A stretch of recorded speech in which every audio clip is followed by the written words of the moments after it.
Hello students, class 5th maths. Today's topic is Roman numeral. There are 7 basic symbols in Roman numeral. There are 7 basic symbols in Roman numeral. They are I for 1, V for 5, X for 10, L for 50, C for 100, D for 500 and M for 1000. इनकी मदद से आप 1 से लेकर 1000 तक की Roman counting easily लिख सकते हैं. ठीक है, तो first of all we discuss some rules according to your book. Okay, आपकी बुक के एक हिसाब से कुछ रूल्स है रोमन काउंटिंग बनाने के लिए, हम वो देखते हैं.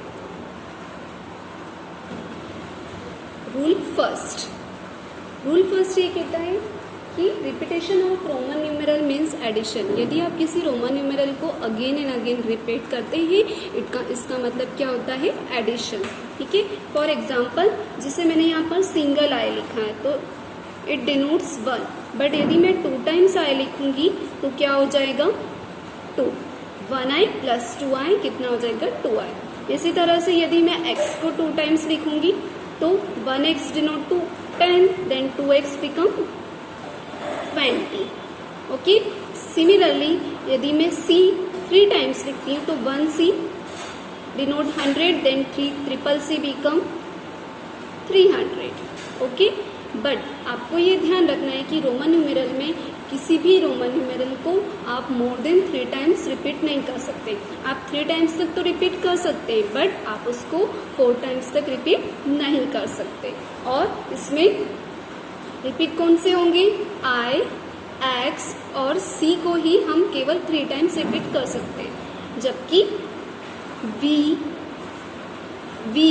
L, D और M को हम रिपीट नहीं कर सकते. ओके, तो इस तरह से आपका ये फर्स्ट रूल होता है. ठीक है, रूल सेकेंड.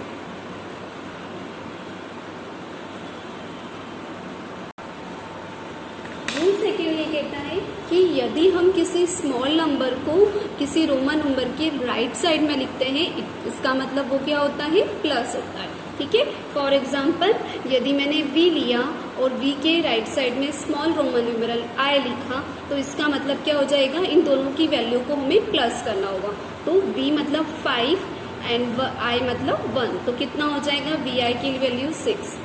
इसी तरह से यदि हमने X लिया, X के राइट हैंड साइड पर स्मॉल वैल्यू V लिखी, तो what is the value of X 10 and what is the value of V 5. तो 10 प्लस 5 कितना हो जाएगा 15, then 15 XV is the value of 15. ठीक है, तो आपको ये ध्यान रखना है कि जब भी आप राइट हैंड साइड में यदि स्मॉल वैल्यू को रखेंगे तो उससे क्या करना होगा, प्लस. Rule third. यदि रूल थर्ड बोलता है, सेज दैट कि यदि आप किसी रोमन न्यूमेरल में लेफ्ट साइड में किसी स्मॉल रोमन न्यूमेरल को लिखते हैं तो वो क्या हो जाता है, माइनस होता है. ठीक है, जैसे अगर हमने I को पहले लिखा देन V लिखा तो ये यहाँ पे अब माइनस होगा, अब प्लस नहीं होगा. What is the value of I 1 and value of V 5. इसको माइनस करेंगे तो कितना आ जाएगा 4. ओके, इसी तरह से यदि मैंने X लिखा है, X के पहले मैंने I लगा दिया है, तो what is the value of X 10 and value of I 1. तो 10 में से 1 जाएंगे तो कितना हो जाएगा 9. ठीक है, we take one more example. हमने यदि X C लिखा है, ओके, तो what is the value of C 100 and value of X 10. तो 100 में से 10 जाएंगे तो कितना बचेगा 90. तो XC को क्या हो जाएगा 90. तो आपको ये ध्यान रखना है कि यदि हम राइट हैंड साइड में लिखेंगे तो वैल्यू प्लस होगी और लेफ्ट हैंड साइड में लिखेंगे तो वैल्यू माइनस होगी. यदि आपको किसी नंबर को रोमन न्यूमेरल में लिखना है तो आप उसको एक्सपांडेड फॉर्म में कन्वर्ट करके फिर आप उसका रोमन न्यूमेरल लिख सकते हैं. ठीक है, फॉर एग्जाम्पल यदि मैंने 68 लिया, ओके, तो 68 को लिखने के लिए पहले मैं 68 को एक्सपांड करूंगी, 60 प्लस 8, बट हमारे पास 7 रोमन सिंबल में 60 की कोई वैल्यू नहीं है, तो हमारे पास किसकी वैल्यू है 50.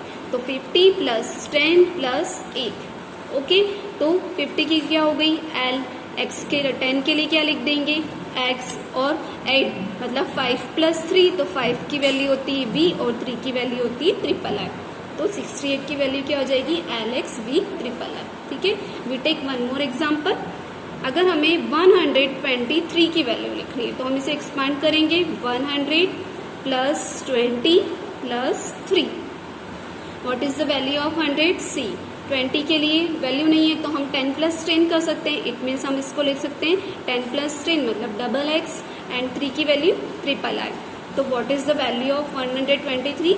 सी double X triple I. Okay, I hope आपको रोमन न्यूमेरल के सारे रूल्स क्लियर हो गए होंगे। आप इजीली अब रोमन न्यूमेरल्स बना सकते, रोमन काउंटिंग लिख सकते हैं from 1 to 1000। Okay students, do practice at home. Bye.